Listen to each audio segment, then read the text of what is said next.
Geopodcast, Facultad de Geología, Universidad de Oviedo.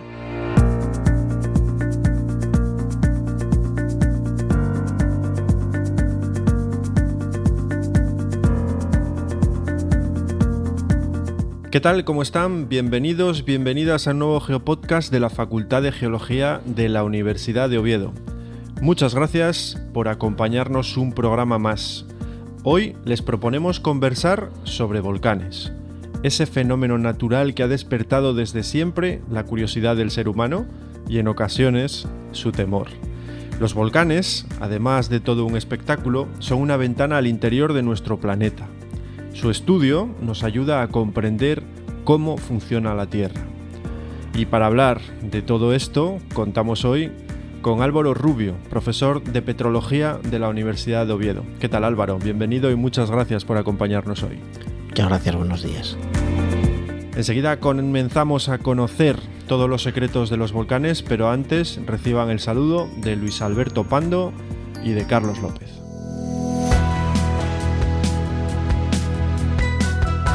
Geopodcast, Facultad de Geología, Universidad de Oviedo. Álvaro, la primera pregunta es obligada y yo creo que todos los que nos están escuchando en estos momentos se lo preguntan. ¿Qué es un volcán? ¿Cómo se forma un volcán? ¿De dónde sale? Bueno, pues es una pregunta fácil de hacer y difícil de contestar, o por lo menos de contextualizar. Para eso te tenemos ahí. Un volcán no deja de ser la respuesta externa de la formación y expulsión de un magma desde el interior de la Tierra hacia la superficie.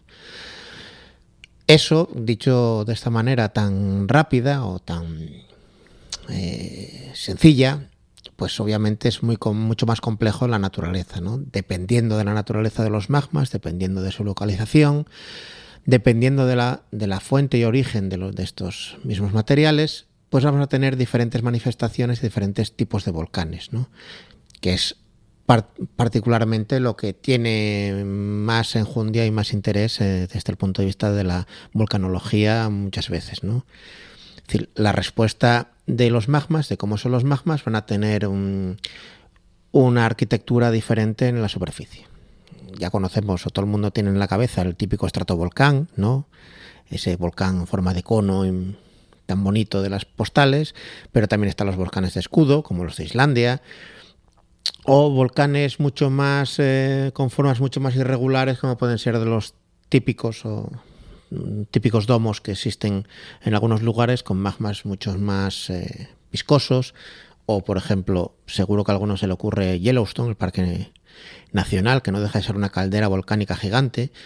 Eso ya nos da una idea de que la morfología, tamaño y tipos de volcanes son muy variados y que por tanto algo tiene que ver con la naturaleza de lo que lo crea, ¿no? La siguiente pregunta es obligada. ¿Cada tipo de volcán provoca una erupción diferente o cómo funciona esto? ¿Hay distintos tipos de erupciones? Creo que comentabas ahora mismo que sí que tenemos. Vale, hay diferentes tipos de erupciones, sí. No es una condición sine qua non que un tipo de volcán genera un tipo de erupción, sino que, bueno, hay un tipo de erupción dominante en muchos de los volcanes, es decir, los estratovolcanes, que es lo que hablaba hace nada, ¿no? Los volcanes típicos cónicos que hemos visto todos, pues los Costa Rica y muchos de estos volcanes a lo largo del planeta, pues son volcanes donde el material que se expulsa es en forma de piroclastos, hemos visto las nubes de cenizas y ese material que sale hacia la superficie, pues genera una acumulación de escombros, que al final es de una manera rápida y burda lo que representa eso, y va a formar ese tipo de volcán. Pero no quiere decir que solo tenga ese tipo de erupción, porque hemos visto que tiene asociados lavas, pueden tener explosiones, y dentro de todo ese contexto, pues volcanología o petrología de rocas ígneas asociada a estos procesos, a las rocas volcánicas, se han clasificado las erupciones y los tipos de materiales en diferentes cajones, ¿no? Que como todo en geología nos preocupamos mucho de clasificar las cosas para intentar entenderlas, pero luego los límites en la naturaleza son difusos, ¿no? y seguro que todo el mundo entiende lo que es un volcán peleano y un volcán pliniano y un stromboliano, porque son nombres de volcanes que todos conocemos, ¿no? El Stromboli, el Pelé o la erupción pliniana de Plinio, ¿no? De las erupciones históricas de Pompeya. Eso va en la realidad, o mejor dicho, relacionado con lo que es la naturaleza de los magmas, va a tener que ver con el contenido en volátiles y la viscosidad de los magmas. ¿Vale? Además, nos narrabas ahora mismo magmas, hablabas de explosiones, etcétera. ¿Qué productos esencialmente emite un volcán cuando hay una erupción? Bueno, para eso, o para intentar entender qué productos o comprender qué productos expulsa un volcán, ¿no? Hay que primero saber qué es un magma, ¿no? O tener en claro qué es un magma. Porque un magma es ese, lo tenemos en la cabeza más o menos, que será un fundido que está por ahí debajo. Pues sí, es un fundido que está ahí debajo, pero ese fundido, en realidad ese magma, no es una cosa líquida, no es un líquido, es una mezcla en proporciones diferentes de fases sólidas, de cristales, fase fundida, el vidrio, el líquido propiamente dicho que uno tiene en la cabeza, y una fase gaseosa disuelta en él. En función de los tres elementos que la componen, cuando llega a superficie y pasamos de tener un magma a pasar a tener un producto efusivo, sea una lava o sean piroclastos, esas tres componentes van a actuar o van a provocar que la viscosidad de los magmas sean diferentes en función de cada proporción de unos y otros, o la velocidad de ascenso puede hacer que la desgasificación, es decir, igual que pasa con una gaseosa, cuando le quitas el tapón, ese gas que está disuelto deja de estar disuelto en el magma y podemos tener volcanes explosivos o extremadamente explosivos, y ese gas además va acompañado de un magma muy viscoso. Erupciones plinianas irían de este estilo, por ejemplo, donde lo que provoca es una explosión porque hay un tapón y un montón de gas acumulado debajo, ¿no? Por ejemplo, al final, en un proceso explosivo de ese estilo, lo que tenemos son material líquido, material fundido, que va a solidificarse durante el proceso de vuelo o de la explosión, que son los piroclastos. Diferentes tamaños, diferente naturaleza. Fragmentos de cristales y cristales que ya estaban en el magma, que van a salir también disparados. Y luego una fase gaseosa bastante importante, que va a cambiar en función de la naturaleza del magma, es decir, de dónde esté nuestro volcán situado, nuestra fuente de emisión, que va a tener una naturaleza u otra. Fundamentalmente suele ser agua, vapor de agua es el más abundante, pero también hay CO2, SO2, cloro, flúor, otra serie de gases que están disueltos en el magma y que también van a provocar sus transformaciones y sus afecciones, por supuesto, cuando tenemos un volcán que erupciona, ¿no? La mezcla de esas tres, y depende de la arquitectura del volcán, nos va a dar todo un cortejo de rocas y de materiales y de depósitos que podemos ver en la naturaleza y que muchos de ellos son los que al ser humano nos preocupan bastante, ¿no? Desde el punto de vista del medio social donde vivimos. Pues aprovechamos esta respuesta para preguntarte precisamente eso, cuáles son los efectos de una erupción volcánica y sobre todo cómo se puede afrontar, cómo podemos afrontar los seres humanos el convivir con estos volcanes. No sé si, yo creo que con educación, por supuesto, pero bueno, seguramente tienes algunas claves para... A ver, obviamente, primero entender que un volcán es un proceso natural y que sigue su ritmo, que no va a ser interrumpido por nada de lo que hagamos.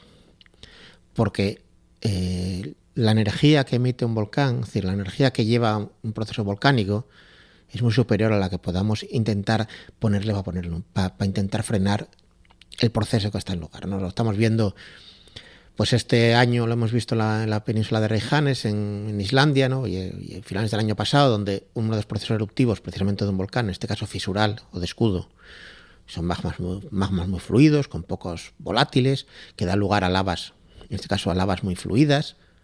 Pues han intentado que no entren en la mitad de un pueblo, precisamente han tenido que evacuar a una de las localidades, y lo único que han podido hacer es hacer pilas de escombros para intentar reconducir la lava, que por supuesto le importa un carajo que haya una carretera, que haya un centro comercial o que haya lo que haya, porque va a seguir el ritmo natural que lleve. Cuando tuvimos el volcán de La Palma vimos algo parecido también. El proceso eruptivo, en este caso también de lavas, en este caso otro volcán un poco diferente, aunque el contexto pueda tener algo de similitudes. Lavas un poco más viscosas, lavas escoriáceas, ¿no? Vemos unas escorias moviéndose. Podemos ver en vídeo cómo se mueve una lava, que es también algo que creo que la gente tiene en la cabeza que se mueve como un río, es decir, ves la cosa roja y moviéndose como un río, que es lo típico de las lavas hawaianas o las de Islandia, pero también están las lavas escoriáceas, donde la viscosidad del magma hace que se rompan fragmentos, pero eso se sigue moviendo, como si fuera una cinta transportadora de escombro. Y eso está a 1000 y pico grados. Se va a mover, da igual que parezca escombro y que puedas poner un muro delante, se va a mover. O no vas a regar con agua y le importa un carajo, porque la energía que lleva asociado todo ese material es muy superior a la que vas a producir por la evaporación del agua. Entonces, simplemente con las lavas ya nos damos una idea de que, vale, lo que tenemos que ser conscientes es de que si estamos viviendo cerca de un volcán, esos procesos van a ocurrir. Si entramos en volcanes explosivos, es decir, volcanes donde va a haber un registro histórico de que hay explosiones, lo que tenemos que intentar es decir, bueno, hay una zona de seguridad que no tendremos que intentar minimizar la afección a ese lugar, es decir, la creación de viviendas o de ciertas construcciones, porque es probable que vayan a ser arrasadas, y ser conscientes de que habrá que monitorizar y controlar qué le está pasando a ese volcán para el momento que hay una alerta, actuar y evacuar. Tenemos muy mala memoria los humanos, porque nuestra vida es muy corta y a veces los volcanes no están activos permanentemente, están inactivos, pero eso quiere decir que estén extintos. Y a veces eso juega en nuestra contra, ¿no? Vemos el caso de Nápoles. Tenemos una ciudad italiana con un montón de millones de habitantes que están viviendo en una caldera que está inactiva. En realidad está activa ya, que esos son el Campo Fiore, ¿no? ¿Cómo se van a evacuar en caso de que entre en erupción ese volcán o esa caldera? Pues difícilmente. Eso es así. Es decir, no puedes evacuar 10 millones de habitantes en 24 horas de ningún lugar. Es imposible. Entonces, eso es una malísima planificación. Es verdad que desde el año 79 a.C. no hubo ninguna erupción allí, pero va a haberla. Va a haberla porque el registro histórico dice que va a haber. Entonces, es verdad que lo que nos falta es, en aquellas zonas que se pueda, educación y control del territorial, por supuesto, y luego pues una monitorización del volcán o de la zona volcánica para intentar minimizar los efectos, ¿no? Tu especialidad es la petrología. Imagino que estás acostumbrado a estudiar rocas volcánicas. ¿Cómo estudiáis precisamente estos materiales? Bueno, pues el estudio de las rocas volcánicas, por la particularidad y la naturaleza de los materiales, que tiene una parte que enfría en superficie, enfría muy rápido, tiene un tamaño de cristales muy, muy pequeños, incluso vidrio, no tienen cristales, pues tiene varias facetas, ¿no? La primera, obviamente, en la geología de rocas siempre se empieza por la petrografía, ¿no? Por la observación en la lámina delgada de las rocas, para ver cómo son las texturas, cómo son los minerales, pero es muy importante en este caso geoquímica, el tratamiento geoquímico, conocer la química de las rocas, porque la química de las rocas nos habla de los procesos que han tenido lugar desde la formación, la creación de ese magma hasta su proceso en superficie, ¿no? Geoquímica de minerales también, cómo son esos cristales que tenemos dentro de ese material volcánico, los componentes, y luego pues análisis de elementos, no solo de elementos mayores y traza, que sería la geoquímica convencional, sino también de tierras raras, isótopos, para poder entender los mecanismos de formación y qué ha pasado. Ahora mismo en volcanes activos, o en volcanes que recientes, para entendernos, pues también se estudia los gases precisamente para controlar qué es lo que está pasando en las cámaras magmáticas más superficiales, donde está acumulando el magma, qué está pasando, cómo está desgasificando, qué productos se están emitiendo. Es muy interesante, por ejemplo, cuando la última erupción en Islandia hay una monitorización prácticamente en tiempo real de la geoquímica de las lavas que están emitiendo. Cosa que, por ejemplo, en España, en La Palma, no lo vimos por otra casuística que tiene que ver con nuestro sistema de investigación, ¿no? En este país. Pero en Islandia tenías información prácticamente en tiempo real de cómo iba cambiando la química del magma a lo largo de las horas. Eso te ayuda mucho a entender cómo es el proceso eruptivo, qué mecanismos de cristalización y diferenciación magmática está teniendo lugar en la cámara. Es muy útil, claro, es una información que para los que sabemos de qué va, ¿no? Para la gente que se dedica a la petrología, estás viendo qué está pasando. Realmente estás entendiendo el proceso instantáneamente, ¿no? Y te permite seguir, oye, pues tener una evaluación de que si hay una nueva alimentación en la cámara magmática, si se está vaciando, etcétera, etcétera, ¿no? Porque son medios, aunque es muy sencillo de explicar, como dije al principio, son muy complejos en su funcionamiento.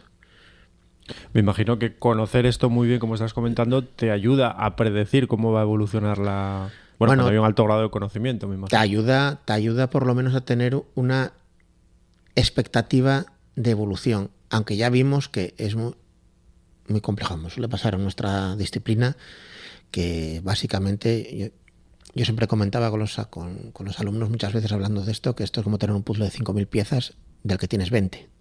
Y con las 5.000 piezas, o sea, con las 20 piezas, pues te imaginas si estás viendo una casa, un caballo o un paisaje, porque no tienes ni idea, ¿no? En el caso de los volcanes es algo parecido. Vale que tenemos mucha información, sobre todo los recientes, y los volcanes situados en zonas, digamos, habitadas del primer mundo, Japón, o Hawái, o Islandia, es decir, que están muy bien monitorizados, sí que vamos teniendo cada vez más datos y más información y podemos hacer una correlación entre determinados parámetros geoquímicos y de emisión de gases y de por supuesto, de geofísica también, de la sísmica y eso, para ver y poder predecir, vale, va a haber una erupción o hay una alta probabilidad de erupción, hay una alta probabilidad de que pare, si ya está en funcionamiento, etcétera, etcétera. Y también los registros históricos nos permiten saber un poquitín qué tipo de erupción más probable vamos a tener lugar allí. Eso no evita que, por ejemplo, es bastante famosa en Japón en los años sobre el 2000, una erupción freática a mitad de una autopista. Una erupción freática es una erupción donde el agua corta a nivel freático, donde el magma, corta a nivel freático y lo que hace es vaporizar de pronto todo el agua que hay en el subsuelo y generar un cráter de explosión brutal, ¿no? Pues un sistema más monitorizado que Japón, que saben que viven donde viven y pues pasó. Bueno, esas cosas pueden pasar. Álvaro, ¿existen evidencias científicas o estudios científicos sobre la influencia de las erupciones volcánicas en el clima de nuestro planeta o es algo que no tiene...? Bueno, sí. Iba a decir, actualmente estamos terminando de vivir una. No es que sea exactamente así, pero la erupción del Tonga de hace 3 años nos da lugar a una entrada de vapor de agua masiva en la atmósfera que estamos sufriendo. La estamos viviendo en directo, aunque sea, digamos que es un efecto más a la suma del proceso que tenemos actualmente, ¿no? Pero a nadie se le escapa lo que significó, por ejemplo, todo el impresionismo y las pinturas rojas de Monet y todo eso que tiene que ver con la erupción del Tambora de 1815, que además dejó a Europa sin verano. Es decir, son procesos puntuales que pueden ser muy violentos, que emiten un montón de material, sobre todo vapor de agua, que es una de las principales gases que emiten a la atmósfera, y que pueden provocar afecciones puntuales, por supuesto, porque el sistema se va a reequilibrar relativamente rápido a escala geológica. Bueno, estamos viendo un par de años, ya está, ¿no? Pero sí que dejan evidencia. Lo que no van a dejar es una evidencia a largo plazo. Otra cuestión son las grandísimas erupciones que hubo en el pasado, ¿no? Los basaltos del Paraná, por ejemplo, los de Cantraps en la India, que son grandísimas erupciones superficiales que abarcaron miles de kilómetros cuadrados de lavas con espesores. Los basaltos del Paraná están en Brasil, Uruguay, Paraguay, es decir, son unas coladas enormes que provocaron extinciones masivas. Unas son en el Pérmico, las otras en el Cretácico, es decir, están asociados a ciertos eventos climáticos globales, pero son erupciones, digamos, catastróficas a escala planetaria, muy, muy, muy escasas en el registro, o muy, muy puntuales en el registro de la historia de la Tierra, ¿no? Has mencionado muchos lugares con ejemplos de erupciones volcánicas, Japón, Italia, etcétera, etcétera. En España, ¿cuáles son las zonas volcánicas? ¿Hay zonas volcánicas en nuestro país? Si hay zonas volcánicas, bueno, España, más bien la península ibérica, ¿no? Porque vamos a dejar de lado Canarias, que ya sabemos que tuvimos una erupción recientemente. En la península ibérica sí que hay zonas volcánicas. Tenemos una zona volcánica que está relacionada con el neógeno cuaternario o el vulcanismo neógeno cuaternario europeo, donde hay un proceso cortical bastante extensivo a lo largo de toda la placa europea, que dio lugar a una serie de volcanes bastante particulares, desde las Islas Columbretes en el sur, pasando por los Campos de Calatrava, que es un complejo, que es una zona volcánica que tiene más de 150 volcanes, Olot, que tiene unos 70-80 volcanes, tenemos el Macizo Central francés, luego ya en Francia, etcétera, etcétera, ¿no? Están repartidos. Y estos campos volcánicos, actualmente extintos, en el caso de Campos de Calatrava, que quizá conocemos mejor por hacer las actividades de la facultad, una parte de las actividades de la facultad, vamos allí de campamento, todavía emite CO2. Y cualquiera que haya pasado por Ciudad Real puede notar el sabor del agua que tiene CO2, ¿no? Es un agua con gas. Es decir, hay mucho CO2 asociado al vulcanismo que tienes allí. La última erupción en Campos de Calatrava, por ejemplo, fue hace 5.000 años. No es hace una escala geológica, ¿no? Estaba el ser humano viviendo ya. Y esa fue la última erupción que está datado con carbono 14 sobre la capa de cenizas en el volcán Columba, ¿no? Un volcán bastante importante que además provocó una colada de lavas que desvió parte del río Jabalón allí en la zona de Ciudad Real, ¿no? Es decir, es un volcanismo bastante reciente, que empieza hace 8 millones de años, pues termina hace nada, ¿no? Eso es lo más reciente que tenemos. Y lo que podemos ver todavía las edificaciones volcánicas, podemos ver los conos. En Olot es parque natural, me parece que es.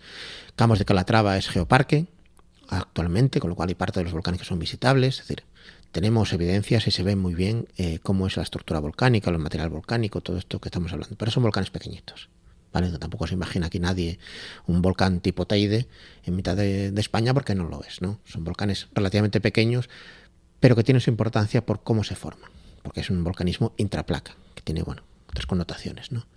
No los más habituales que uno tiene en la cabeza, ¿no? Los de Cinturón de Fuego, Cinturón Pacífico, Andes, Japón, por ejemplo, que tienen otro contexto que no tiene nada que ver. Nos quedamos con ese dato. Hace 5.000 años tan solo de la última erupción volcánica en la península ibérica, creo que hace 2 años ahora mismo de la de Cumbre Vieja en La Palma. Asturias está lejos de estos volcanes que nos acabas de comentar. Hoy no los hay, creo, pero ¿los hubo o podría haberlos?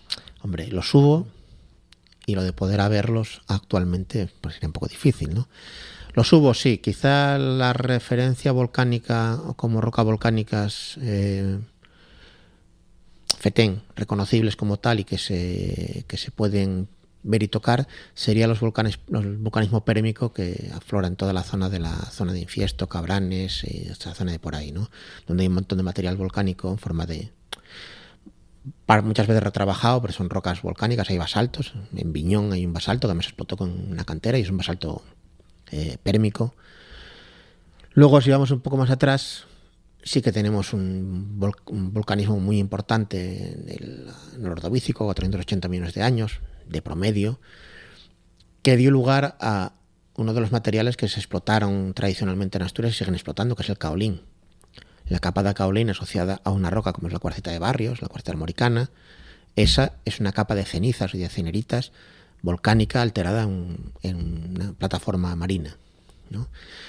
El centro volcánico, diferentes conos volcánicos se han ido reconociendo dentro de las rocas, se han ido reconociendo zonas donde, bueno, son cuerpos volcánicos, y quizá el más potente está en el Cueto Negro, en Pajares. Hay un cono volcánico allí, hay muchas rocas volcánicas asociadas y probablemente sea parte del cono principal que dio lugar a esta capa de cenizas, ¿eh? Sería un volcanismo en este caso explosivo, muy explosivo además, que da lugar pues a todo ese material de tipo ceniza que aflora en un montón de miles de kilómetros cuadrados, ¿no?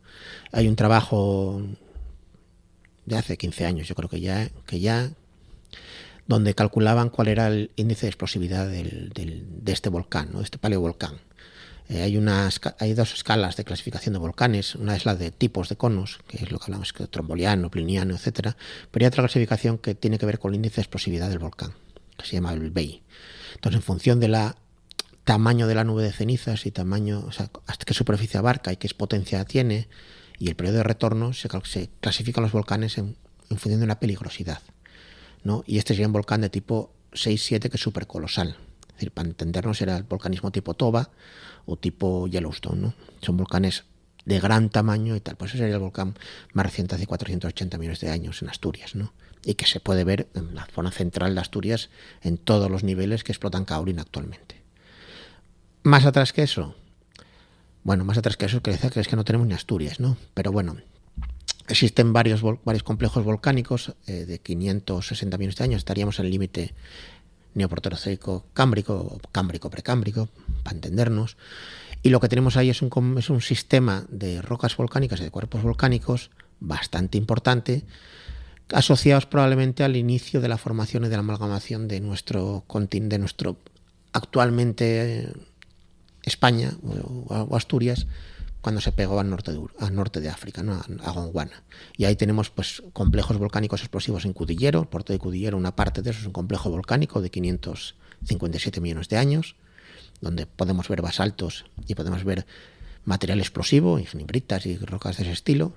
Obviamente son rocas, no vamos a ver un volcán. También en Tineo hay un complejo volcánico muy importante de 11 kilómetros cuadrados, también explosivo, submarino. Están repartidos por toda la zona centro, en la zona entre Cudillero, Tineo, Cangas de Narcea, Pola de Allande. Tenemos los últimos ejemplos de volcanes, ¿no? Y nada más. Pero actualmente, más allá de ahí, nada más. Se acabó. No es poco, nos acabas de descubrir ya qué vamos a hacer este fin de semana, qué van a hacer este fin de semana todos los que nos están escuchando, que va a ser ir a ver esos complejos volcánicos que tenemos en la zona central y occidental y oriental de Asturias de diferentes edades. Álvaro Rubio, muchísimas gracias por contarnos tantas y tan interesantes cosas sobre estos impactantes volcanes que tanta admiración suscitan en todos. Muchas gracias. A todos ustedes que nos escuchan y que cada semana son muchos más, esperamos que hayan vuelto a disfrutar tanto como nosotros con la geología, en este caso con los volcanes. Les emplazamos a un nuevo Geopodcast de la Facultad de Geología, ya saben, la del noroeste de España, esta Facultad de Geología de la Universidad de Oviedo. Hasta entonces, recuerden que pueden seguir toda nuestra actualidad en nuestra página web y en todas nuestras redes sociales, @geologiaoviedo. Hasta entonces, que sean moderadamente felices.